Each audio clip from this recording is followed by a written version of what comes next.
Hey guys, it's your favorite gold miner, prospector, and geologist, Jeff Williams. And today, that's right, I got you underground. And we're gonna go looking for gold. Not just any gold, but pocket gold. Whoo, that's the best kind. And I'm gonna teach you some geology of why the gold is here and how you can find it too. So let's get into it. We're inside of this beautiful, huge felsic dome, which is basically a rhyolitic dome. And this dome is silicified. And inside of here, we've got these beautiful northeast strike slip zones where it creates these beautiful looking lenses. You see that lens in there? Now I know it might be hard to see on camera, but I've got this, if you look at it, think of an eyeball to a cat. And see how it tapers to the top and it kind of widens out? So this would be referred to as a lens. And in this particular lens, a lot of the gold, the free mill gold, is going to be associated where you see all that beautiful red iron staining. You see it in the back there, and we're going to chip that out here in a minute. But I want you to pay attention, because if you're in any areas, gold producing districts, that the gold is hosted in these rhyolitic domes, you want to look for things like this, because this can give you pocket gold. And this is very economical, and gold being at $3,500 an ounce, it wouldn't take much of it for you to be able to cash in on a nice little pocket. So what we're going to do is we'll take the hammer drill and I'll cut some of this material out. Now as we go deeper into this mine, I'm going to show you some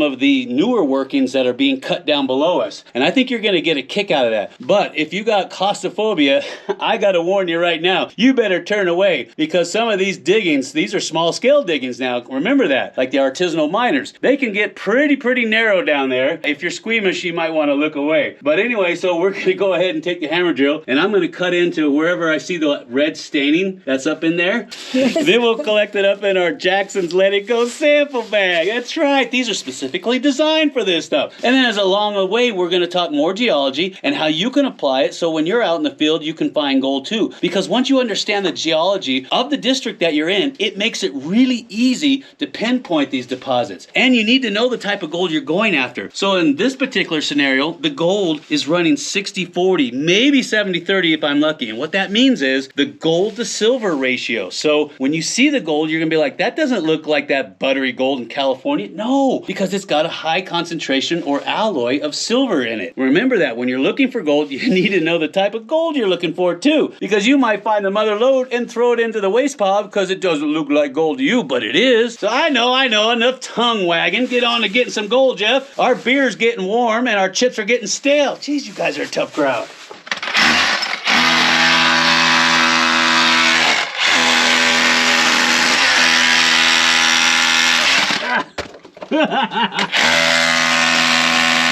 Who needs a jib? Just be a gold miner. Oh, and one more thing I gotta tell you guys out there, if you plan on venturing into these mines to look for some of this lode gold, know what you're doing, or have somebody with you that does know what they're doing. Because right now, I don't know if you saw what it was looking like looking up, but I want you to take a look at these pillars. That's right, those are called permanent headache makers. If one of those pillars comes loose, or even a fragment, oh man, I'm gonna be down here for the rest of my life. So I'm gonna go ahead and keep pounding this out. I gotta negotiate all these spiders in here. They're not too happy. And then we're gonna scoop that up, put it in my professional sample bag, and then we're gonna head down deeper into the newer workings. This has got some good grade to it, but nothing like what's down below. Ooh, wait till you see that. Oh, but I'm not, stop that. But I'm not gonna do anything till you smash that like button. Smash it hard! I know, right? Alright, here we go. That's why you wear a hard hat. That's why you wear a hard hat. Yeah, it's recording. Yeah. Alright, so as you can see, we've made our way down into a little bit tighter spot down here. And where we're working here, I can see a little bit of girthite here, actually a lot. And oh, I got crickets everywhere. See that? Come here, little guy. And the girthite is after marcasite. You see how that works? It's really cool.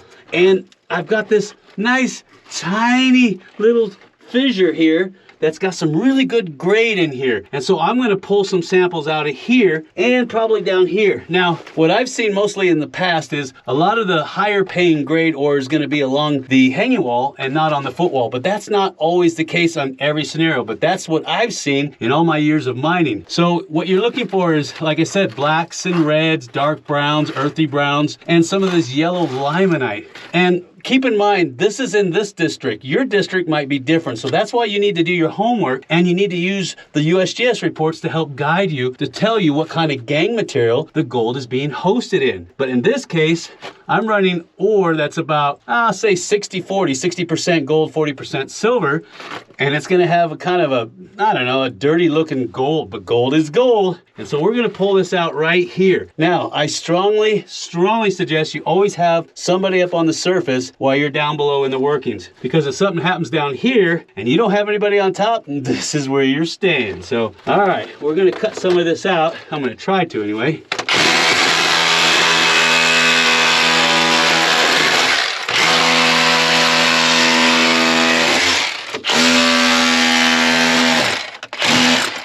And don't worry, I got my safety squints on. They're in-shop approved, so I don't want to hear anybody in the audience complaining.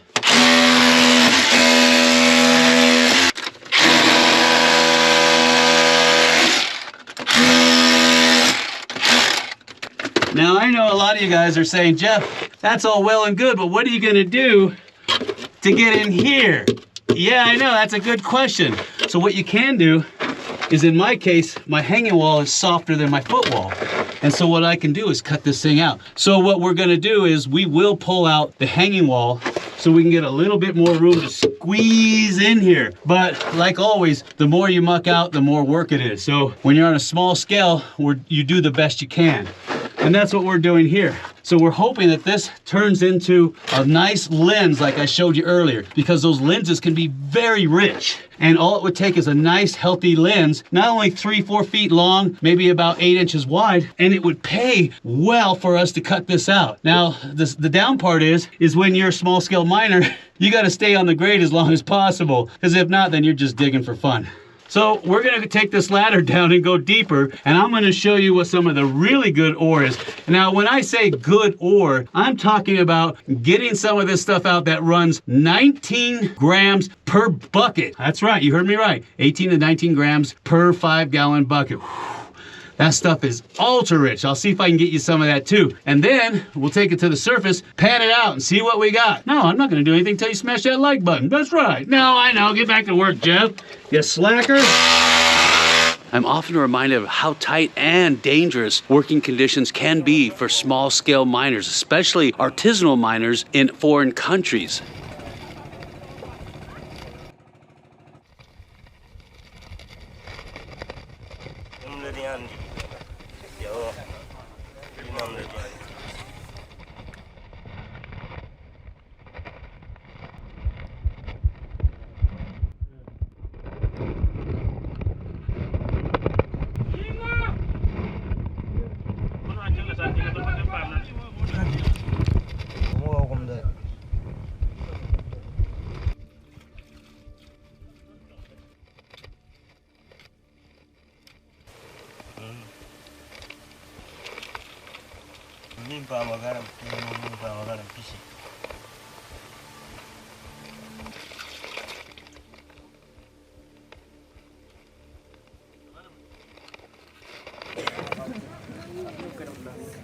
All right, now I want you to see what I'm looking at. There's no ladder anymore, so I got to climb down these stalls, and you can see there's an aluminum ladder down there where we're working and getting out some of that juicy gold. But man, it's getting tight, Bubba. It's getting real tight. But that gold fever's setting in, and I gotta have that gold. Yeah, I know, and I'm jaw jacking. So I know you're saying, Jeff, if there's no ladder, how are you gonna get down there? Well, remember when you were in school and they had the jungle gym? Yeah, well, that's how you get down here.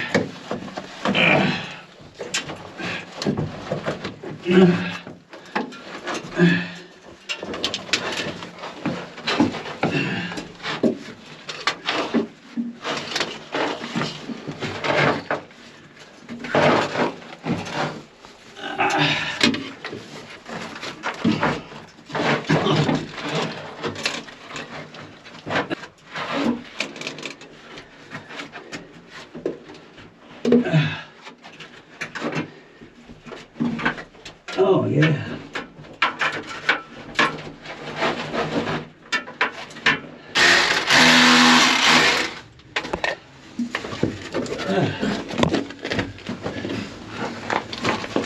As you can see, the vein is here along the hanging wall, and I've got some fault gouge, and it's getting soft. And yeah, fault gouge can have gold in it, and I suggest if you're in the mining districts where it says it's in the fault gouge, check it. But regardless, I check fault gouge and fault breccia. Now, for those of you out there that don't know what that means, fault gouge is basically, and fault breccia, you have two fault planes moving back and forth like this. And what they do is, as it slips and shifts and slides, it'll literally crush the surfaces. And as it does so, it fractures that rock. Why is that important? Well, just like in shear zoning, is that creates the perfect conduit for any type of hydrothermal fluids to come in. A lot of times it'll cement the clast, which is the fault breccia. And if that fault plane continues to move and break up that fault breccia, you'll get a lot of fault gouge. It's almost like a clay. Now, an interesting side note I want to point out is you'll see a lot of kaolin in here, or kaolinite. This is one of the interesting areas that I've seen where you can find gold in that white clay, which is like kaolin or kaolinite. And you'll see that in districts like Goldfield and Virginia City and places like that. If you look here on the other side, you can see the dark material, like I said, is going to be the goethite, which is after marcasite. And right in here, do you see this beautiful orange?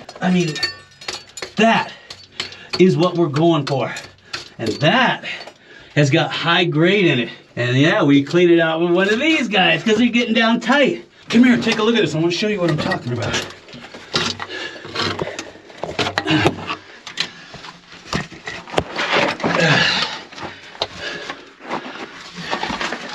All right, now you see what I'm talking about right through here? That is the pay material. And you can see this still has gold in it here, but this is the one that actually pays. And you see that it's along the hanging wall here. You see that? Now, when you go to take samples of this stuff, in any of these mines, you're going to take a channel sample. And I tell you that all the time. You're going to go from the hanging wall over to the footwall. And yeah, sometimes the gold can be inside. It can be permeated inside the hanging wall or footwall. But for the most part, take a channel sample. If you find gold, you got to isolate where it came from. See how that works? Very, very important. And here, the gold is running in this. You see that? That is a no-brainer. Look at that. And this is the dark material that I was telling you about. This is the goethite. This is after marcasite. And when you see this on druzy quartz, especially if you have bugs, you can actually have beautiful crystalline gold formations in these bugs. It's absolutely gorgeous. And that's what we're looking for. And look, I got some more. See the reds in here? Isn't that beautiful? But it gets a little tight down here. There's my foot for size comparison. That's pretty darn tight. So what I'm going to do is I'm going to try to cut out some of this footwall, and I'm going to put that in my low grade pile, and then I'm going to cut out some of this vein along the hanging wall, and this will go into our high grade pile. See how that works? And over here there was a pocket pulled out right here. It was a nice beautiful fat lens, and it had a lot of gold in it, but then it pinched. There might be one on the other side, but you have to cut through all of this silicified rhyolite. Now, like I said, the footwall's somewhat soft, but it still is hard going. So we're gonna get down here, and I'm gonna see if I can pull some of this material out and run it through a mill. If you get into these old mines, you'll see where a lot of the older workings left off on the outer margins of these stopes. You can actually get in there and you can start sampling and find good grades. Because remember, back then, low grade for them was anything under ½ ounce, because they had to live off the gold they were mining, especially these smaller operations. But a ½ ounce per ton is great for you and I, because gold's $3,500 an ounce, and it doesn't take them a lot of gold to make a ½ ounce. Hey, I got any takers that want to come down here and help me, huh? Yeah, you're gonna have to drop those chips and them pants if you're coming down with me, because gold mining will test your metal every time. Whoo-wee, I know, enough jaw jacking. Get that hammer drill and get to work. And you got tough ground. Oh. All right, let's see what we got. Now, to most of you guys out there watching this, you're probably thinking, that's too tight for me or too claustrophobic. But there are some places in the world where miners actually work underwater under horrific conditions. And that will even give the most seasoned miner a case of claustrophobia. And if you're slightly claustrophobic, I suggest that you skip. It's like working in a drift mine. Oh, that looks good. That's gonna be pannable ore right there. Yeah. All right, so what I'm gonna do is that's what my sample bag doesn't rip. I'm gonna pull this stuff up to the surface, and then we're gonna pan it out together and see if there's any gold in it. That's if it doesn't rip. Yeah, I know, I should have brought a fabric bag. Ooh, that looks pretty good. But I didn't bring one. So, all right, here we go.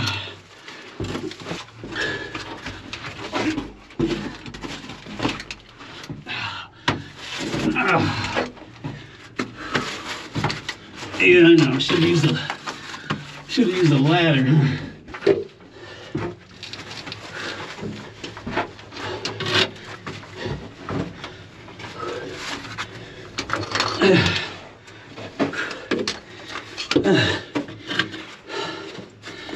Oh, what's that, a rope? No, that's a power cord.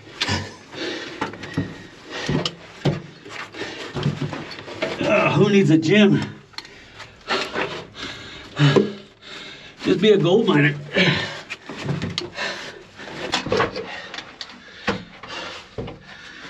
Now, for you guys that have never been in a mine, these are called stalls. And it's safe to grab onto them as long as they're properly shimmed and wedged in and not rotted. There's many times I've grabbed one and it just broke away. And believe it or not, the old timers used to put platforms on these, and that's what they would stand on to work. So that's what I'm doing, is I'm using the stalls as a ladder as I monkey tune my way up. So, yeah, I know, I can hear from here. Stop all that jaw jacking and get out of there. We want to see some gold. Jeez Louise. All right, now I went ahead and borrowed my wife's fruit ball classifier. Shh. You know, these things work really good. You can get them anywhere. So we're gonna go ahead and pan directly into our little cleanup pan, our finishing pan. I always stress this, if you're working with load gold, you need to put jet dry in the water. But this time, since we don't have jet dry, we're using Dawn, because Dawn gets the grease out. So you put a little in there, not much. And what that does is I get a lot of people saying, Jeff, why do you guys put jet dry or Dawn or any kind of dish soap in there? It breaks the surface tension of the water. Believe it or not, ultrafine gold will float on water, just like a mosquito. So what you want to do is break that surface tension so the gold will drop. And to do that, you put something like jet dry or this in the water. So what we're gonna do is we're gonna classify. Now the reason why we classify is because of density. And what I mean by that is you dump a bunch of material into a gold pan, and if everything is the same size, if this is a piece of glass and this is a piece of gold, if these are the same size, because gold is so dense, 19.3 times heavier than water, the water will easily wash away this guy and leave the gold behind. But if you got a piece of glass in there that's this size and a piece of gold this size, the amount of hydrodynamic force it's going to take to wash this guy out will wash him out before it washes him out. You see why we classify first? So that's why I always strongly suggest when you go to pan, classify, because that way you don't lose any of your gold. Now I've got a relatively small sample here, so I'm really curious to see what I get out of this little tiny sample. I got rocks inside the bag. How is that even possible? Look at that. All right. So what I'm doing is I'm grabbing the pan and the classifier together.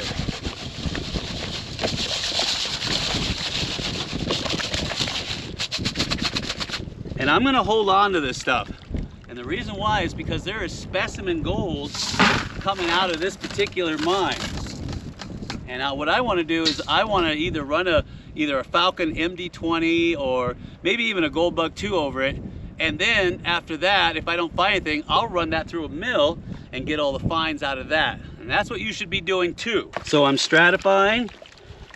And by doing that, I'm shaking all the heavies to the bottom. All the lights come to the top. I'm just gently washing the lighter material off the top. I bring it back in the pan. I shake it to get all the heavies to the bottom. And then the lights, I just gently wash out. You don't got to get all crazy and aggressive with it. especially with load gold. Bring it back in. And I like these little cleanup pans because they've got these tinier riffles over here. So when I get down to this much material, I can bring it over here and I can use the littler riffles. See that? And I just gently move. And then when I feel confident, I can give it a couple taps. And then I can do the Williams wiggle.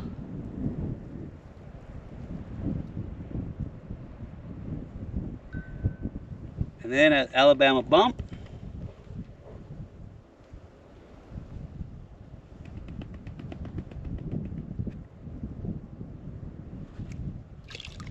Remember, hand lens.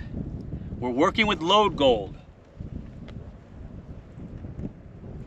And I've got about, I'd say 100 fine pieces of gold in there. That is old gold. Well, that's nice. See that? All chunky. There's a nice big chunky piece right there. That proves my point is if you know what you're looking for in specific known gold producing districts and you've done your homework, you can get into where the old timers left off, or even some of these post-depression era miners, because remember, they came in later in the 30s because, why? They had to feed their families.